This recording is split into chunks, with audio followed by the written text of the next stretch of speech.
asset to our community. I'm David Crossley. I'm president of Houston Tomorrow. We've been doing these Livable Houston meetings here at HJC since 1999, and we have thanks to Jeff Table and his Department of Community and Environmental Planning. If I got those backwards, I always get them backwards. But they've hosted us here for all this time, and it's been a lot of conversation about a lot of stuff. This is going to be something kind of interesting and new because it's the notion of the city of Houston actually having a serious sustainability officer. It's wow, that's great. Let's do that.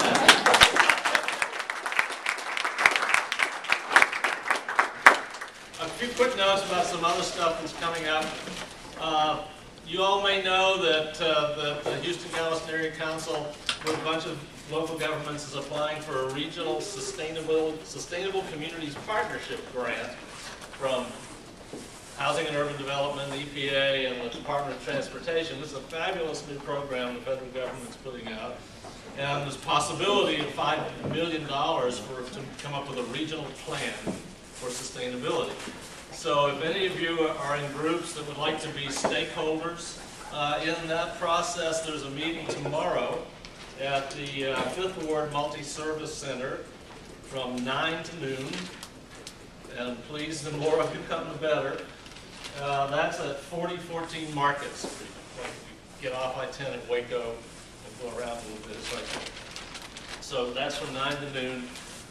Again, that you can go to HJC's website and find that under the Environment and Community Planning page where it says Sustainable Communities Partnership. Next week, the Children at Risk is going to have another Future of Houston's Children conference. These are really interesting events. I assume they're open to the public because they're sending this stuff. Yeah. So if you look up childrenatrisk.org, you can find out about that. I'm speaking there, so I'm happy to have some friends come. They make us go fast. We get 20 minutes, and they get about 15 speakers in a day. It's fantastic information. It's really, really good stuff. That's a great organization, and it's an interesting conference.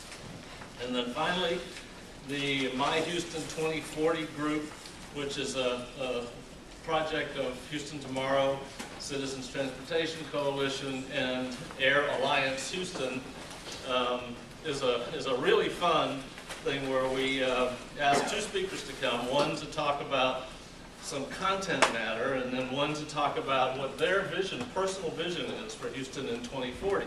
And this takes place at Rudyard's Bar over on Wad Drive. So it's just fun and drinking and carrying on, and actually we've been filling up the room recently. So that will be at Rudyard's on August 12th, and this topic this time will be education. So there'll be somebody from the YES Prep School and somebody else, a former HISD board member, talking about her vision for the future, and that's free. It's coming. So today, we're lucky to have, and we're honored and happy to have this person existing in our midst, let alone here sitting in the room with us, Laura Spanjian, who hails from San Francisco and was running for, what do they call it, council? Supervisor. Supervisor, yeah, kind of like a city council seat here, right? And was asked by Mayor Parker to come here and be the sustainability officer, and just dropped her campaign and made her way here as fast as she could. She's done all the things that we need to do here, so she knows how to do this stuff, and so we're all very interested in hearing what Laura Spanjian has got planned for Houston. Thank you so much. I really appreciate it.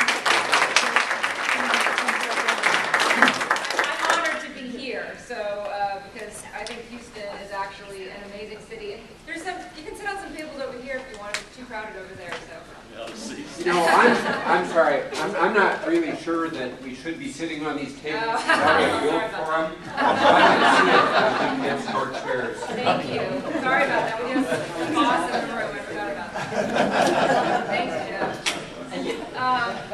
So I am Laura Spanjian. I've been here. I've had my 3-month anniversary a couple days ago, and I obviously work for Mayor Parker, and I'm the sustainability director for the city of Houston. And I want to talk to you today about things that some of you probably don't know about. There's some really faces in the room that I've already worked really closely with, which is fantastic. And then there's a lot of new people, and so I hope to get to know all of you over the many years I hope to be here working on sustainability with you. But I want to talk about the things that Houston is doing, because before I decided to take this job, I looked up, well, what is Houston actually doing? Because the reputation, I have to say, outside of Houston, Texas is not great when it comes to, are we a green city? And obviously I come from San Francisco, which is considered one of the greenest cities in the nation.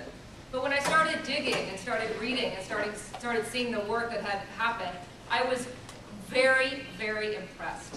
And I knew that if I came here, I could actually help, because I can work on and help expand a lot of the stuff that's already happened. And I do want to put Houston on the map as one of the green leaders in the nation. And I know that we can do that together because of all the work that a lot of you in this room have already done. And I just want to be able to help you. So let me, oh no, it's okay, come on in. Great, it's fantastic. No one would believe there's like 100 people in this room for Green Initiative in Houston, Texas. I want you all to tweet about this right now.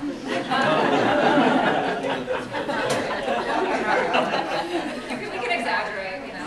You can say it's a packed room, all right, there you go. All right, so why don't we get into it? So, this is my first week here. A guy by the name of Gavin Dillingham, which some of you know really well. He's an amazing guy from Rice University, works for the city. And he pops into my email this report. He says, oh, we now have a greenhouse gas emissions report. We now have data. I said, wow, this is fantastic. Is this like an update, you know? He's like, no, we've never really done our greenhouse gas emissions before, but we have now, and it's done. And I said, okay, fantastic. We're starting out great. And so we now know what Houston's, the city of Houston's greenhouse gas emissions look like. And as you know, obviously transportation, you know, those of you who live here know that that's going to be a big number. It's 31%. What I think is interesting is the residential and commercial energy usage is really, really high. And I think that was something that people didn't really realize or didn't really think about. And so these numbers, this data is it has already and will continue to guide a lot of the programs, goals, and initiatives that we work on. So this is sort of like, when I read that, this was, in my opinion, what the climate footprint of Houston, when it comes to greenhouse gas emissions, tells us. Obviously, we have to work on air quality. The White administration, many of you know, did an amazing job working on air quality, from their benzene task force to trying to reduce ozone, to working with the refineries, to the petrochemical work. So there's been a lot of work on that, and I'll talk about some of the work that this administration wants to do. Energy efficiency, huge, huge sector. We've done a lot of good work, and there's a lot more work to do, and I'm really excited about that because it's not as sexy as solar or wind or renewables, but it's actually way more important. Expanding renewables, still good. Obviously wind, we have a state, lots of wind, not so good on solar. I'd love to talk to you about some of my ideas to try to see how we can expand solar. Alternative transportation, I don't need to tell any of you in this room, we need more mass transit. We need to collaborate with Metro better, that's obvious. But there's some other things that we can do as well when it comes to encouraging biking, walking, and electric vehicles. And we have a lot of work done in the last few months on electric vehicles that I want to talk to you about.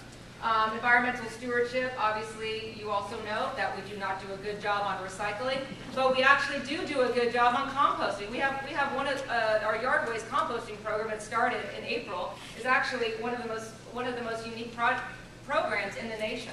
So we need to build on some of the things we do well and improve the things we don't.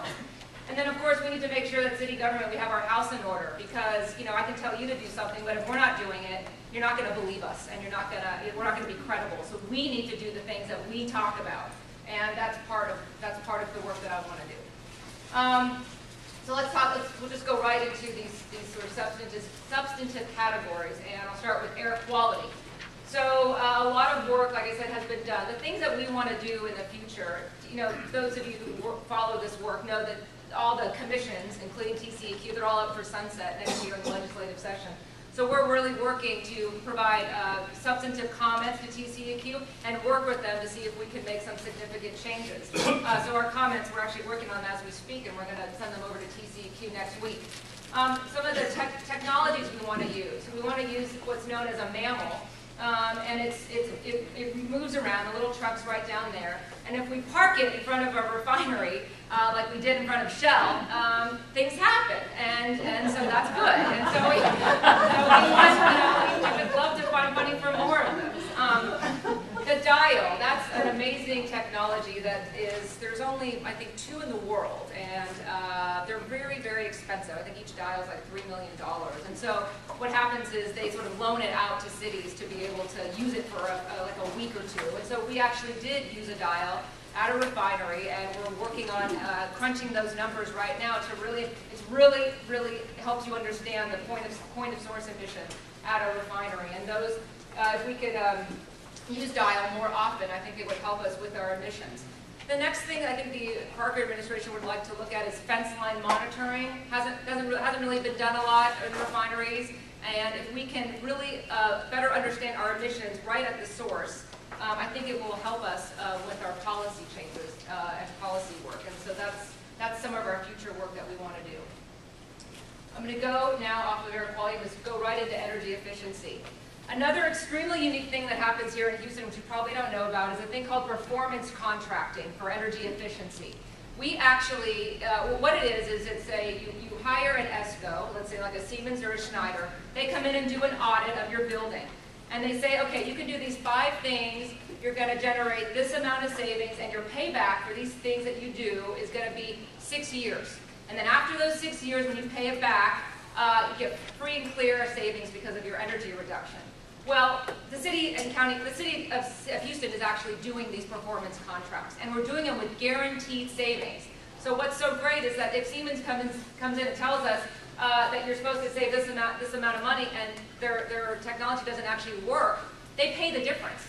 So it's a win-win. You can't actually lose. And banks love this because they see that it's a guaranteed savings.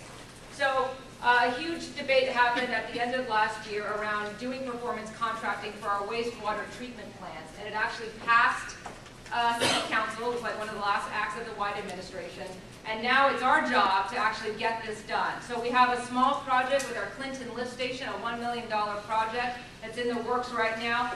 But my vision is to work with the wastewater group and really work on sort of changing the way we deal with our sludge. You know, we don't have digestion in this city at all. We don't have one digester. And for those of you who know what digesters are, it's a natural way to deal with your sludge. You don't have to have these big, huge fans and heating equipment to dry out your sludge. You just do it via digestion. It's natural, and it can create gas that you can use. So if we could fund digestion, which is really expensive, with energy efficiency contracts, it would totally change the way people have thought about it, because they always say we can't do it in the CIP, we don't have enough money. Well, let's use a different tool to be able to do that. Performance contracting has existed the last few years in our City of Houston buildings, and you can see the facilities that we've audited, the work that's under assessment. We actually just approved a $20 million contract with Siemens for a bunch of city buildings, and it's a 8.3-year payback. And after 8.3 years, the city's going to save upwards of $3 million a year just on this one program. Come on in, please. So if you can do this where you work, this would be fantastic. Let's go now to our weatherization program. City of Houston, another great thing that happened to us is we actually got a lot of money from the federal government to do weatherization. We got $23 million. That's in addition to our uncompetitive EEBCG money, which was also $23 million. This was on top of that. So, because we already had a good weatherization program, and now this just helped us expand it and grow it. And so we go with literally, it's free money for people that qualify for this program. And we go into their homes, do an audit, and tell them the things that they qualify for, and then we go in and do the work, and they start saving the money immediately. We've had 8,000 homes benefit, 20% savings. We spent $8 million so far, and average saving to the consumer is about $50 to $100 per month. We need to ramp up because we need to spend the money by March of 2011, and we were averaging about 200 homes a month. Now we're between 500 and 600 homes a month, which is fantastic. And Rice University helped us with our marketing message because, you know, even though we said free money, people weren't taking us up on it. So we needed a little bit of help to rejigger our messaging. Next great thing that Houston's done is our putting LEDs in our traffic lights. This project's almost done. We only have about 400 remaining. But you can see the numbers. I mean, this is fantastic. They last 6 years longer than an average light, 90% cost savings. You can see $3.6 million a year in savings. It's amazing. This is an amazing project, and again, every city should do this. What I'd like to work on now is the street lights for LED. A little bit more difficult because CenterPoint owns the street lights, and we have to work with them, so it's a little harder for us to figure out how to do it, but I know we can. It's been done in other cities, and you can see 15 to 20 years they last versus 4 to 5 years, 50% or more energy efficient, etc. So it really does make sense, and so I'd like for us to try to do that. I hope everyone in this room, because you're interested in this, knows this, but when I go out and talk to people, they don't, and so I'm going to keep saying it so I'm blue in the face. The city of Houston is the largest purchaser of renewable energy in the United States. We purchase, I'm serious, 33% of our energy for the city of Houston municipal load is powered by wind, 33%. We have a contract for 5 years at 7.5 cents a kilowatt hour. The city of Houston was paying 7.1 cent without the wind, so it was hardly an increase, and so that's why they approved it, which was fantastic. We can increase it up to 50%, and so I'm working right now to see if we can buy those 30 megawatts of wind and increase our purchasing up to 50%, which would be fantastic. Solar. I mentioned solar. We're not as good on solar. It is still expensive. The city, likes to make sure that we get a good bang for the buck, and when you're seeing, costs of 19 or 22 cents per kilowatt hour, and we're paying 7.1, it's a harder argument to make. I understand that, but we're still trying, and we got a grant for solar power generators to help deal with if we have hurricane or weather events, and the RFP is actually on the street right now for those, so that's exciting. And I'm trying to see if we can do things like use a power purchase agreement to build some solar on a city facility and have that solar go into our grid. It's a little bit difficult because of some of the legislative requirements that are needed, but again, it's been done in other cities, and I think we can try to do it here. Transportation, I'm very excited about our car fleet and cars in general, and I'll tell you in a minute why. I'm excited about our hybrid fleet, more excited about the next thing I'm going to talk about it. We're the third largest municipal fleet in the country, 755 hybrid vehicles. We hope to have 800 by the end of this year, which would be half of our non-specialty civilian fleet. And we reduced our fuel consumption by a pretty good amount. And Metro is actually doing a good job on this. They're purchasing 100 hybrid buses a year, and they'll hopefully have close to 500 hybrid buses by next year. So that's pretty significant. But the thing I'm most excited about is electric vehicles. And Jennifer Ronk's in the room, and she's been our partner. Thank you, Jennifer, from HARP. So we have 3 partnerships. 2 that many of you know about because there's been a lot of press on them. One was with Reliant Energy, and they helped fund the city of Houston to convert some of our hybrids into plug-in hybrids. They also funded some charging stations for those.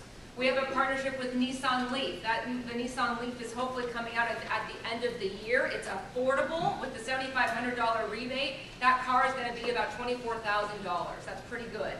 But we want to buy Nissan Leafs as well. We put in an order for 100, and we'll see if we can get them. The demand's been pretty high, and so they're not sure they're going to be able to get us 100, but we're going to fight really hard for it. We're converting. We have, like I said, 15 already converted. We're going to bring that number up to 40 by the end of the year. Our most recent partnership that we just announced last week, when Jennifer and I were at the Department of Energy's on an electric vehicle panel last week, we announced an expansion of our electric vehicle program with Clinton Climate Initiative, Ecotality, and HARP. And what this will bring to Houston is Ecotality is going to fund free residential charging stations for anybody who buys a Chevy Bolt. The Bolt, actually just came out in the press today. The cost of that, it's running higher than the Nissan Leaf. It's running about $35,000, $40,000 with the federal rebate. I think it brings it down to the low 30s. But still, I think people will be interested in that, and we'll buy it, and we get to make the pot a little sweeter by providing a free residential charging station. We're also going to expedite our planning process. We've been working with HARC on our electric vehicle roadmap, and now with Ecotality's help, we're going to just like lightning speed that up and hope to have a Houston electric vehicle roadmap by the end of the year, so we can understand who we are selling these to, where we need public infrastructure, etc. And then, in addition, we added in another 25 public charging stations from the city through grants that we received. So it was a good announcement, and we got some good press for it. And they said things like, even in Houston. So that made me happy. Biking, when I talk about biking, people kind of look at me like I'm crazy, and that's okay. I know it's hot here, it's hard to bike to work, and we don't really have a good track record of having showers in office buildings, because that would be great, right? I mean, even if you got really sweaty, you wouldn't mind it if you had a shower that you could take a quick shower before you worked. So we have to work harder on this. There's some ideas out there about bike sharing. There's a lot of cities that have bike sharing programs, so we're looking at that. But I really would like to have Houston renewed focus on commuting to work. We have a great recreational network of biking trails, we really do. And if we can connect those to how people get to work, we might actually be able to expand it. I'm going to switch now to recycling. I know, Robin's in the room, Robin Schneider from Texas Campaign on the Environment, and she talks to me all the time, and her staff about recycling, and we're doing a really awful job, and, we are. Not as awful as we were, so that's exciting. I think the number was like 2% of Houstonians recycled a few years ago. It's higher now. But the good thing is, seeing single stream, that Houston gets it now. Single stream is what it works. A curbside single stream, I should say, and we're finally starting on the path to getting Houstonians curbside single stream. 74,000 homes have it. We're trying to increase that. 150,000 homes, and one of them is on dual stream. It's those little green boxes where you're supposed to separate your stuff. Obviously not as effective. And then, of course, we have homes that have no recycling whatsoever. So we have to absolutely fix that, and I will not apologize for that. We have to fix it. Composting, though, this is actually good. We're doing good work on this. I know it's caused some people a little bit of concern, but because of the bags, there's some problems with the bags. But overall, for a city this large, we've had very few complaints about the compostable bag program, and other cities are looking at us to actually model the stuff we've done. Started in April, and is already the anticipated diversion of 60,000 tons a year. We're actually seeing that number a little bit higher already. The cost of the bags have come down, which is great. We hope that continues. And the sturdiness of the bags is increasing a little bit, which makes it better for some of the hot Houston days or rain. So this is a great program, and we need to build on this. We have a great thing, if you don't know about it, the reuse warehouse. It's 1 year old, and it literally, if you're doing a remodel on your home, or you've got some things in your house that you don't want to throw into the landfill, the reuse warehouse will likely take it, and you can call them and ask them about it, and they've been so successful. They have way more stuff coming at them than they can even handle, so we're trying to see if we can expand it. I'm going to go now into green buildings. This is another area that Houston is really, really leading on, and it has a lot to do with the vibrant architect community here. I sort of make a joke that the people I've met the most in this city are architects, because they're really excited about building green buildings. And we actually, for our Class A buildings, I mean, no one's building a building Class A anymore that's not LEED certified. A minimum, and a lot of Class A are actually refurbishing their buildings to LEED certified to attract young professionals to come work for them, and that is exciting. One of the reasons we're a leader is a lot of the work's already been done. We have a Green Building Resource Center. It's also been open just over a year. Steve Stelter, many of you know him. He's amazing, very smart, helps people all the time. And we are expanding the Green Building Resource Center to a new one-stop permitting shop for Houston. It's going to be at 1002 Washington. It's an old rice warehouse, brick rice warehouse that we're rehabbing to be LEED Gold. And the Green Building Resource Center is going to be in there. It's going to be 3 times as big, actually. And in addition, it will be a one-stop permitting shop for all permits in Houston. But these are some of the things that we're doing. We're putting wind turbines, solar panels, green roofs, low-flow fixtures, etc., to make it LEED Gold. Those of you who don't know, we actually are one of 10 cities in the nation that has a LEED Gold fire station. It just opened. Our Kathleen English, our architect, is in the room somewhere. I thought I saw her. There she is. She moved over. There she is. She's our architect on it, which is fantastic. And it opened in May, and it's beautiful. It's a little far out there, but if you haven't been out there and want to see it, it's great. And I was so excited to have that open in May. I'm going to go back to green buildings in a little bit when I talk about the Green Office Challenge, but I just want to talk a little bit more about some of the other things we're doing. Water conservation education. We're not so great on water conservation. Everyone thinks we have a lot of water because of days like this where it just rains and rains and rains, but it's really not true. We do have a problem with our with water, and at any moment, you know this, we could go into a drought. The climate is changing that quickly, and so we need to be really careful. We are doing a lot on stormwater. We actually have a state-approved stormwater curriculum that's going to go into the schools in this fall. The staff's still working on it. It's going to be a great program and hopefully be modeled throughout the state and the country. We are going to have a water conservation for multifamily residential because of the water rate increase. So one of the things that was worked out was that we would reduce the rate of multifamily residential if we implemented a water conservation program to help them reduce their water usage. So right now we're literally starting to work on a water conservation program, which I'm really excited about. Because I worked on one in San Francisco called the Water Savings Heroes, and we reduced our water consumption that summer. That we had a really good campaign by 20%. The other thing that you should be aware of that's really fantastic is this new thing that's opening called the Waterworks Museum and Education Center. I think some of you know about it, you've heard about it. It was being built, it wasn't being built. I think there was a lot of back and forth on it, but I've been there. It's really great. It's at our Northeast Water Purification Plant, and it's opening this fall. And I encourage all of you, they want school kids to go out there, all kinds of groups. There's a theater in there where you can do programming, but there's really not anything like it. There's something like it in New York City, and we modeled ours after that. So we'll be one of 2 cities in the nation to have a waterworks museum. So I'm really excited about that. Greening and open space. This one is so exciting as well. I have some of my partners in crime in the room on something we just did a few months ago. But we're planting lots of trees. You see, Brecken Park and Rec has done a great job of planting trees. And we're going to have a really huge Arbor Day this year. I think it's the 25th anniversary of Arbor Day, and I think it's in January of 2011. It's going to be huge, so mark that month, and we'll invite you all to that. But Adopt an Esplanade has been a great program. 808 acres have been adopted. When you drive around the city, you see some of these beautiful esplanades that have been great, and they're maintained by the neighbors around them. And we hope to do more of that. The third area, which I am really excited about, is our local food and gardens program. For those of you who have seen them or read about them, we planted 30 vegetable gardens in containers in front of our Public Works building. And KG Asakura and Haley Pallister from Asakura Robinson are in the room. I'm so proud to be their partners on this.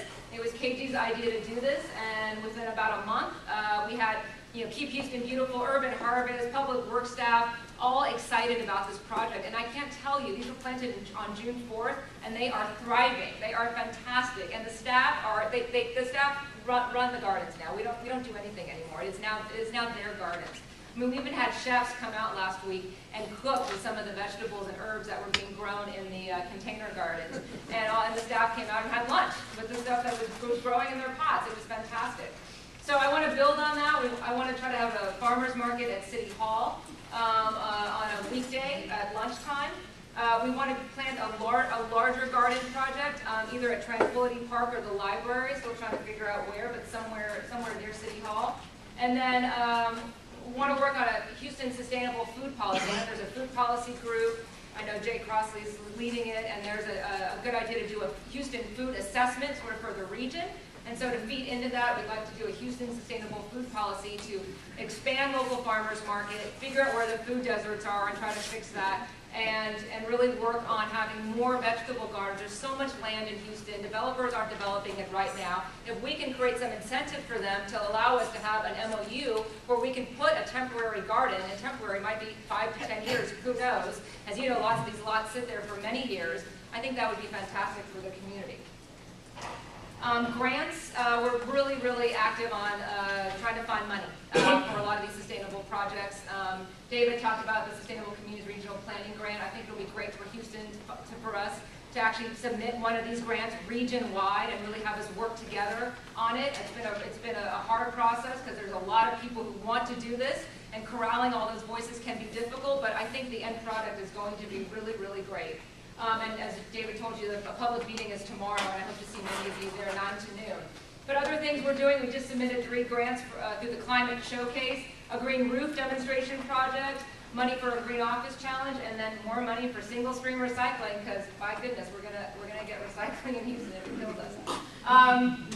So some of our future work, I want to create a climate action plan. You know, that's one little bullet on a slide, and as some of you who know, doesn't do it justice, because creating a real climate action plan is it's a long process. It should be a fun process, but it can be a hard process. And I want to do it right, and I want to have everyone involved, and I want to have an extremely vibrant stakeholder discussion about it, and really make sure that at the end of that, people feel good about it, and the recommendations are something that Houston can really accomplish, and that's not just words on the paper.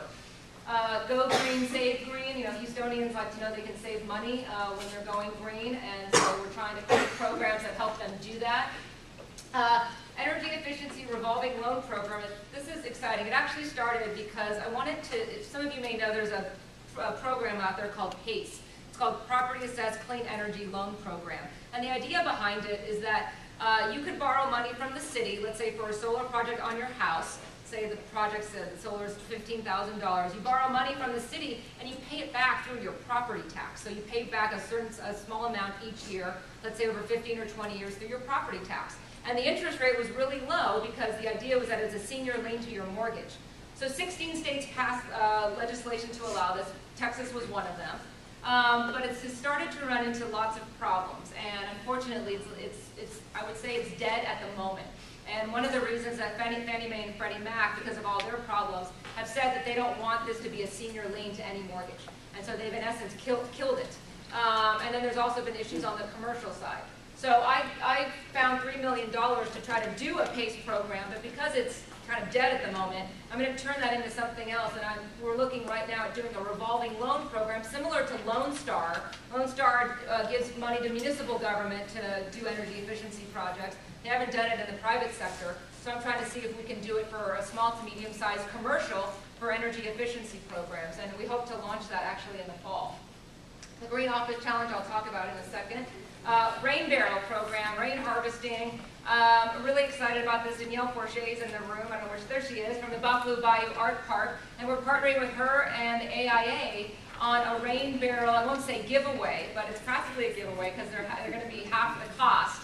We're going to have a rain barrel composting day. We're working with a company that's going to offer rain barrels and composting machines for half the cost, around $50, $55. They usually run $100, $125. And we're going to do it on one day, Saturday in October. And you know, other cities that have done this, they've had thousands of people have come out to buy them. And so we hope we have a similar response in Houston. And we're partnering with Buffalo Bayou Art Park because they want to have artists and students and kids decorate the rain barrels. And so we're going to have, it's going to be a really great, I think, synergy and a fun day. So we'll get you more information on that. And then I really am a huge fan of tap water. I think we spend millions, if not billions of dollars treating our tap water. It's really good, and we got to stop drinking bottled water. I want to go back to the Green Office Challenge. I've got Zach in the room from ICLEI, who's our major partner on this, which is great. And this is a very exciting initiative. Only one other city has done it in the U.S. We'll be the second city.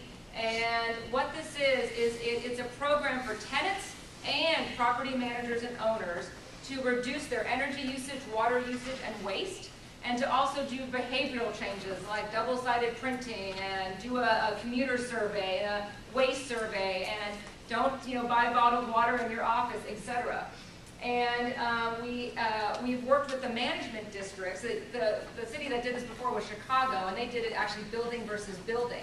But in Houston, we have so many clusters of buildings. We have a downtown, but we also have all these other, sort of smaller downtowns. And so we made ours a district-wide competition. And so we've reached out to 7 management districts, and we have about 5 on board right now. We're still working with the other 2. And we are going to hopefully launch it in a few weeks or early September. And the districts, Galleria Energy Corridor, Downtown, Greens Point, and West Chase, and then we're working with Greenway and Texas Medical Center as the 2 others. They're going to reach out to all the buildings and tenants in their management districts, sign them up, and then we're going to have a friendly competition over a year. And we're going to help them. We're going to have meetings and workshops and socials, and groups are already signed up to join us like Siemens and CenterPoint and Shell, and they want to they want to help these buildings. Siemens wants to help buildings be more energy efficient, so they're going to run a bunch of meetings for all these office buildings that participate to really help them with some of these goals. It worked really, really well in Chicago. We hope to have an even bigger and better program here, and I'm really excited about it. And I want to thank ICLEI for all their help. They're our major partner in it, so just really appreciate the help that they've given us. I have a little fun thing here. We're having the first annual Eco Bash on the Bayou. It is sponsored by the city and actually the First Ladies of Houston, Texas, Kathy Hubbard, who is Anise Parker's partner, and Elise Lanier, who is Mayor Lanier's wife. Their birthday falls on the same day, and they wanted to have a party to celebrate it, and so this is what they wanted to do. I worked with them on it, and so on August 7th, we're having an Eco Bash on the Sabine Bridge, and we're going to clean up the bayou. It's going to be an eco fair. We're going to have a fashion show. We call it fashion trash or trash fashion with recycled garments. There'll be food from a lot of sustainable restaurants and food producers. Urban Harvest will be out there. So we really hope that you come out 9 to noon, Saturday, August 7th. And I would be remiss if I didn't have you guys follow us on social media, so please do. Green Houston TX, we're on Facebook and Twitter and YouTube. And please follow our website. And Robert Kohlenberg, where is he? Oh, he's my intern. He's fantastic from Duke. And he helped set up a lot of this stuff, so I really appreciate that. Thank you, Robert. And that's it. That's what I got. And I really appreciate you having me here today, and I'd love to take any and all of your questions. So thank you.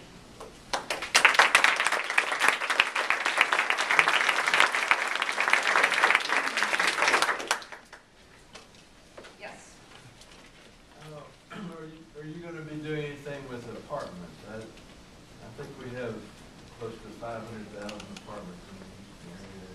For recycling? Well, no, for energy efficiency, I'm sorry.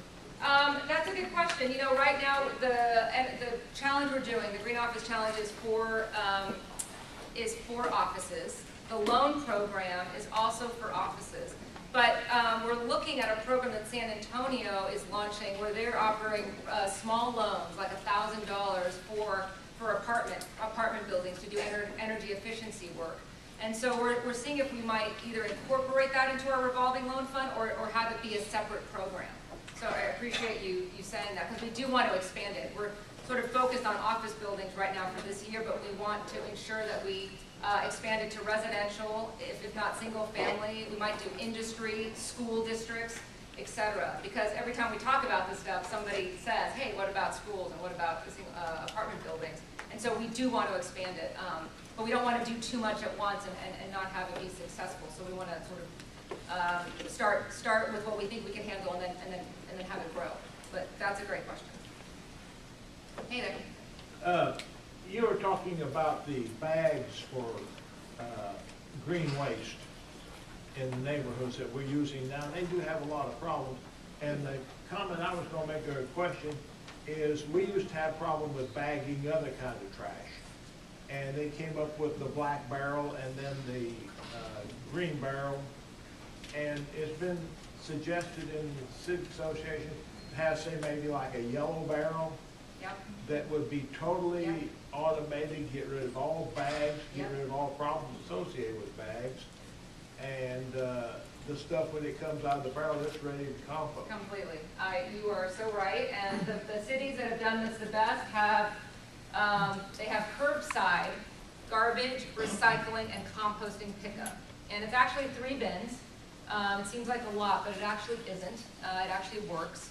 And that's what would be the goal for us to get to those 3-bin program where you can do garbage, which is really small, because when you're composting, it's not just yard waste we would like to compost. We'd like to actually try to compost food waste as well. And so when you're composting food and yard waste, recycling everything, your garbage is like this big. I mean, you practically only throw away plastic bags. And so yes, we'd love to get to that. Houston's unique in that single-family homes do not pay a garbage bill. You don't pay a bill. You don't pay anything for it. The city of Houston takes care of it to the tune of $75 million a year. Almost every other city pays a garbage bill. And so to add in recycling and composting, they added in, I think they added in $1 or $2 for it, and it paid for it. It's really hard in the city to do that. The multifamily and commercial are run by private companies, Waste Management and Republic, And the city hasn't worked closely with them to try to encourage them to actually provide these services, because they do pay a bill for Houstonians. And I think I want that to change, and I think that we can do that in this administration, but we have to work really closely with them to get them to understand that we really do want that, because that is the goal. And I'm glad you brought that up, because that would be fantastic. And I think we can get there in the next 5 years. 5 years? 5 years. Yeah. Hey, just 2 years ago, we couldn't get a fee for recycling passed. I mean, that was in 2008, and we're in 2010. So, I'm hopeful. I'd like it to be sooner, and I think, when I say 5 years, I say, I would like it to be done in 5 years, right? You gotta work, you gotta phase things in and work with people to get it done. But I know we can. We gotta figure out how to be strategic about it. Were you involved in California's Green Chemistry Initiative? And are you at all bringing that to I wasn't. Houston? I wasn't. I don't know about that program. Okay. I'll talk about tell it. Green chemistry is basically changing the way we actually produce commercial products. And so basically, the DTSC and City of San Francisco have a huge program that shows you what kind of products are actually healthy or sustainable versus not. And so I'd be interested. Yeah, our toxins program. Yeah, exactly. But it goes to the commercial, and there's green chemistry and commerce initiatives and those kind of things. Yeah, and green products. Absolutely.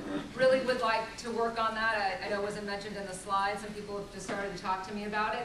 There's been a lot of talk around doing some sort of lead reduction, particularly in some of our housing units that might have paint or other things that have high lead content, and trying to give them money to get that out.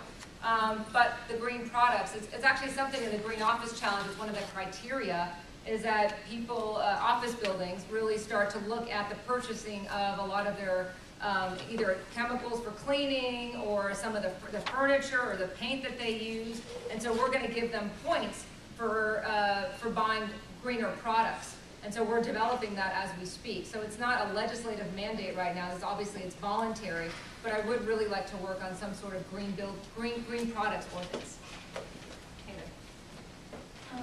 Along that same line, there is a Transition Houston group, which has now got a subcommittee working on advancing the local economy to be a more sustainable local economy. And so we're doing a buy local first effort, and really pulling together, pull together an alliance of some sort of collaborative independent local businesses. There's a Boulder Independent Business Association and Madison County, Valley, which is the Business Alliance for Local Living Economy. Mm-hmm. And we're kind of patterning the Houston one around the ballot, because it is a sustainable platform, and would include the entire metro area, because obviously if you've got your growers out in outskirts, and you really need to have a sustainable region. Would love to talk with you more about the support that the city can offer in any kind of buy local effort, because I think it fits into this very nicely, keeping Houston green and keeping the greens in Houston. Right. Exactly. And just with our small garden project, I mean, the amount of questions we got and the interest and how people have, they've told us, they've changed their behavior. They now look, when they go to the grocery store, they look to see where the fruits and vegetables are coming from, if they, if they tell them. And if they can't tell, they won't buy it. Or they become more attuned to farmers markets, local farmers markets in Houston. And so if we can expand them and make them more convenient for people and put them in more places, I think that would help exactly what you're talking about. And we're looking to actually develop the kind of supply chains within a variety of industries, so that if there's a missing product that we can begin to make here that would supply those who need it here, then we've got a more sustainable local. It's true. And the other thing we're working on is making sure that we can take food stamps at the farmers markets. Right now you can't. They did for a little bit, and then it got complicated, and so they stopped. And so now we're really trying to work with them to ensure that they can. And we're also trying to, some of the farmers markets, you might only see one local coffee person there because they, however they wrote the contract, there could only be one local coffee. But now we've got 2 or 3 or 4 or 5, and they want to be at the farmers market, and they should be able to be. So we want to try to see if we can, not have people worry about competition, right? We want the more the merrier to make these farmers markets bigger and better. So those are some of the policy changes we're trying to fix. Yeah. Thanks so much for being here and for choosing to come to Houston. I'm Tom Dornbush. I'm Vice President of Super Neighborhood 22, which is the Washington Avenue Corridor, and a board member of Citizens Transportation Coalition. We have an issue in our super neighborhood right now that is concerning a great number of people. And we learned yesterday at the City Council meeting that the administration is working to incentivize a developer to bring what is a typically suburban big box development into the urban core. And we really feel that that's in opposition to the neighborhoods and the community's wishes there. And I didn't see anything in your presentation related to working with developers to bring the sort of sustainability that we need. And I'd just like you to respond. Yeah, no, that's a great question. I know there's going to be a lot of debate around a possible big box out in the Heights and downtown. And you know, I think those issues they really are difficult, and particularly in Houston, because there are not, we don't have zoning requirements that can stop something like that from happening. So we have to work with the people who buy the land to develop it. And so I know that the City Council and the mayor and some of our development people and planning people are really, really interested in talking to the community and trying to ensure that it's either done right or that something else happens. But there's some people in this room, I know Yvette is in this room, who have come and talked to me about doing sustainable development on some of our empty sites. And so we're looking at some of our brownfield sites to see if we can incentivize developers, if we can put incentives into some of the land that we want people to use, and we require that they have to be maybe LEED certified, or you can put some other criteria in there. That might be able to drive some more sustainable development. We also are looking at incentives for, I think I mentioned it, for some of the empty land, to see if we can reduce property tax or something to allow, to encourage these developers to allow the city to grow vegetables on these parcels temporarily while they're not being developed. So that's also something. May I also add that Yeah. there really does need to be some change in the way the ordinances work in terms of grandfathering, permeability, and impermeability. This site, which is 25 acres, was an industrial site, and the developer is claiming that it will be 15% more permeable after the development. But I find that very hard to believe, because when you look at the site now, it's literally a green field. And Okay. Yeah, that's a great point. You're right, absolutely right. Hello. I'm Robin Holzer, also with the Citizens Transportation Coalition, and I want to highlight sort of the opportunity that the city's missing in the Gale redevelopment site that Tom was talking about. For us, in some ways, it's not about whether it's a big box or whether it's a Walmart or whether it's whatever, but it's a 25-acre site that, as an industrial thing, made sense. It's 25 acres and is functionally a big island, a moat, in the middle of an otherwise urban street grid that is densifying rapidly.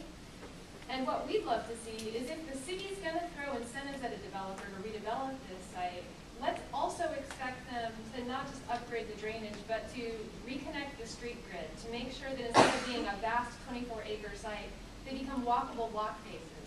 So even if right now it's a Walmart or whatever, that for the next 100 years, that will be an urban street grid form that better supports walkability, bikeability, improved mobility of all kinds, and will support walkable urban development, and it will lead towards some of the things that we want to see. That isn't about telling them what to do, but about saying, if you're a private developer, and you're going to take public funds to affect our public realm, not just the private site, but the public streets next to it, that we as a city have some expectations about what that public realm should look like around your redeveloped site. Absolutely, that's a great comment. That's a great comment, really good. And I think it fits in with some of the sort of the change in what people want to see in their development. I think more and more people want to see a mixed-use development. They want more, they want more connection. They want, ground floor retail and big box. It's obviously hard to get that. But you're right, if there's some things we can do, I mean, there was an idea to put one of our recycling centers actually on that site as well to kind of create some more energy around that development. That's an idea, you know, I support, but I like the idea of figuring out ways to make it more pedestrian friendly and have the street grid, you know, not just accept a big wall of a box, but actually have it, you know, on some level more livable. And an ocean of parking. And an ocean of parking, yeah. So, thank you for the comment, really appreciate it. Hey. Hi, I'm Phil. I'm also a Heights resident and community organizer and ops manager with the Texas Campaign for the Environment. So yeah, on that same note, I just wanted to make a quick addition that with the ocean of parking, that is a huge problem with Houston, that you see all these big stores come in with lots of parking, and you know, parking garages seem to work well to like densify the parking, and therefore we could possibly put more green space in parks and like community usable spaces right there with them. So that would be another incentive with allowing them to use public funds or something like that. So that is something that I personally would like to see. Right, that's a great idea. Or encourage permeable pavement for parking lots, you know? Like Absolutely. We did it out at, I just saw a huge permeable pavement site out at Cameron Tuttle Park. I mean, the Fire Station 90 has permeable pavement out of their parking lot. I mean, it's a little bit more expensive, but it can be done, and so, good suggestion, thank you. Hey there. Yeah, I was thinking what an amazing amount of progress this is over 15 or 20 years ago. And at the same time, the idea of a sustainable Houston, if we took it seriously, we depend so much on things being shipped in from long distances. Somebody said that I don't think they any longer make toilet seats in the United States. And I saw in the carbon footprint graph that you had up there a whole bunch of categories like transportation and so on, but maybe 17% of the fossil fuel in the United States is spent on food, and food wasn't there as a category. And if people produce food in Houston, it'll be part of our carbon footprint.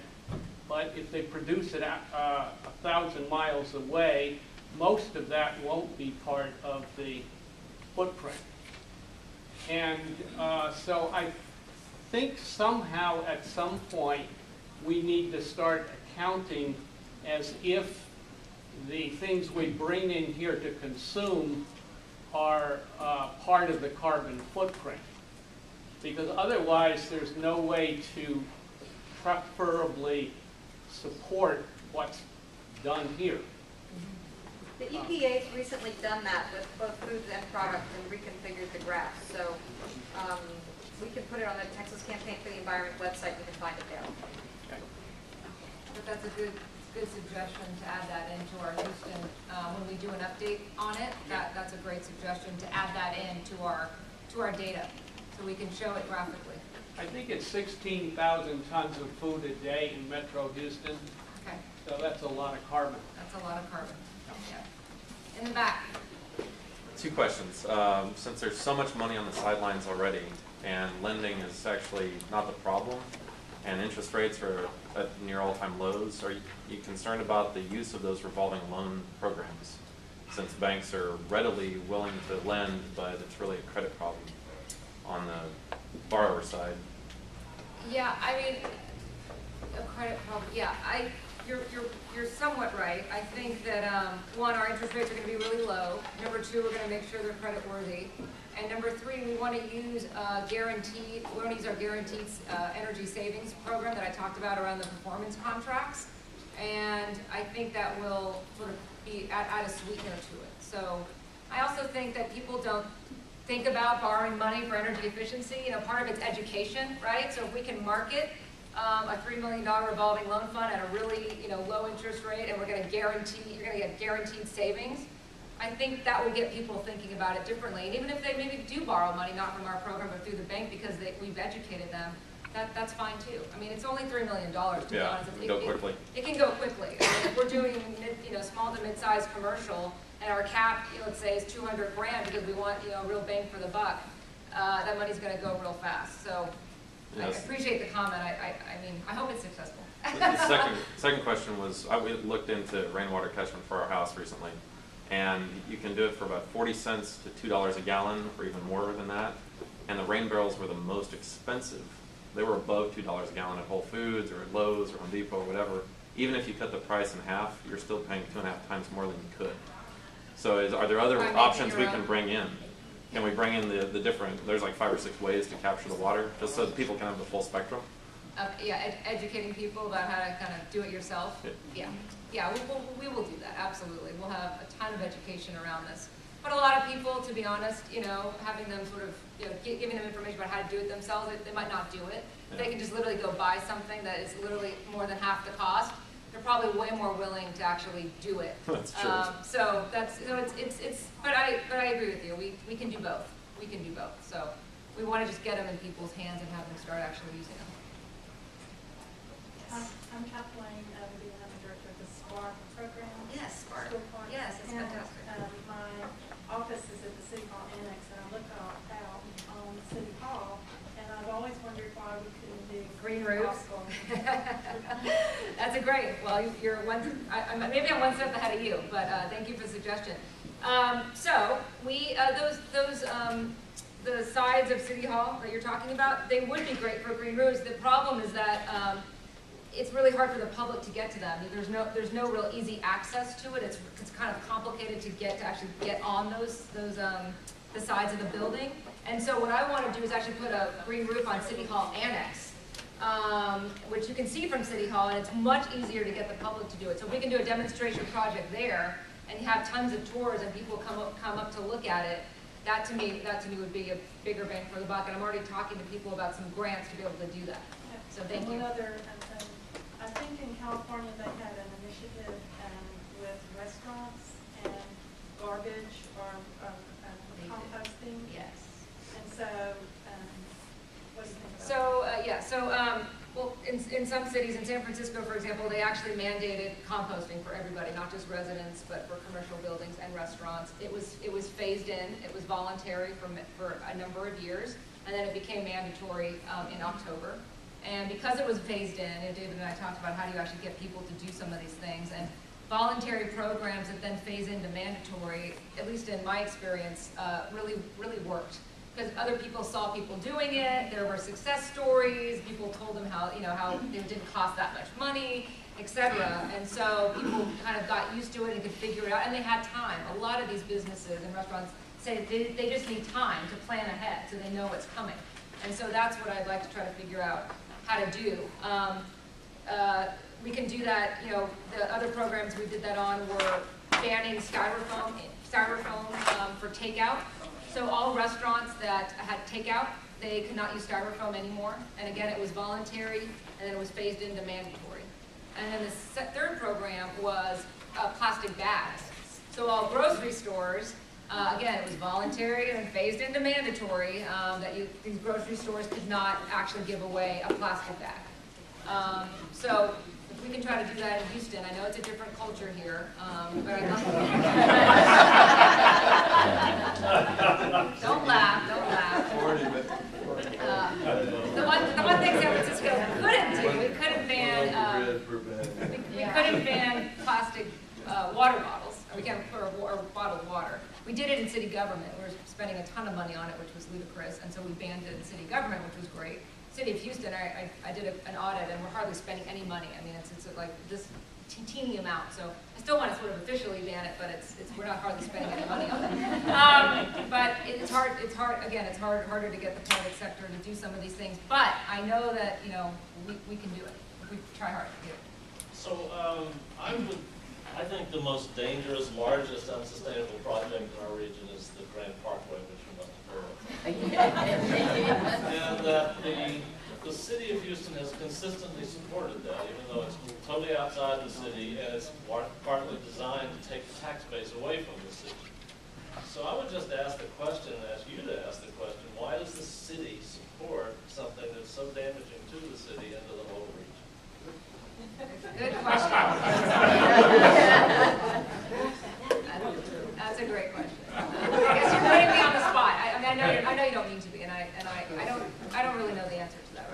I don't. I mean, there's probably some answers out there. But I guess I get to take the fifth on it and say I've only been here 3 months. I mean, I'm just hoping you would ask why. Yeah, exactly. I hear you, David. And I mean, a lot of people I work with, you know, Andy again, and you know, he's, you know, they've expressed some huge concerns about it. So I don't think everyone in city government supports it, and I think there is a new administration, and so hopefully we'll have a robust dialogue around the Grand Parkway. Let me just say, the city votes for it every chance they get. Yeah. So 3 months. She's only been here 3 months. Hey, at least we have a new rail line coming into Harrisburg. Does that count for anything? All right. Hi. A couple of questions on your first slide that had about our carbon footprint.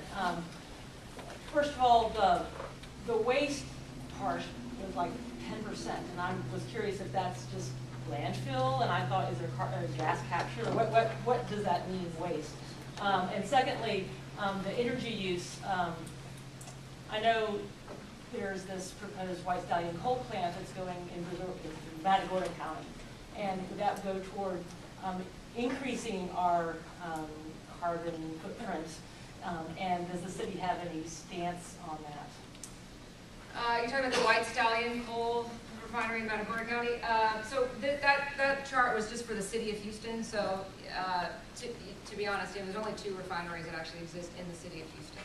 It doesn't mean that we're not working with all the other refineries on the ship channel that are in the county. So that doesn't actually it doesn't get reflected in that chart. But energy usage, what is that coming from? The energy usage is coming from buildings, like residential buildings, commercial buildings. That's what those numbers were. They weren't for refining. They weren't for, you know. So that some of it was captured. Those 2 plants were captured in there, but all the other refineries were not. But on the Matagorda County one, we're actually working on a letter right now to raise a lot of concerns with that refinery, because we work with a group. It's a bunch of cities in the state. It's called the TCACC, and don't ask me what that exactly stands for. But they haven't had a meeting in about a year. But it is a group that has directors and even some mayors from different cities in Texas, and it really is to deal with coal plants, new coal plants, or coal plants that are being rebuilt or expanded. And so we're actually that group's working on a letter right now about that refinery. So yes, we're aware of it, and we're working on it. And the waste question. Oh, the waste is it's landfill, and it is trucks. You know, the trucks that pick up the garbage. That's accounted for in there as well. Vehicle exhaust? Yeah, vehicle exhaust. That's 10.1%. Yeah. Isn't it most of it though methane gas? It's methane from the landfills, yeah, but it's also the trucks. There's a lot of truck trips, Yeah, I didn't hear anything about planning to efficiently accommodate future growth and trying to link employment, housing, reduce vehicle miles traveled. It seems like a lot of these things are pieces within a free-for-all environment where our approach is to deal with the high-rise or the big box store or the next thing, rather than really look at what the future is going to be for the city district. It's a great question. I think when I discussed the climate action plan that I want to work on, or I know the city will work on, I think that's a piece of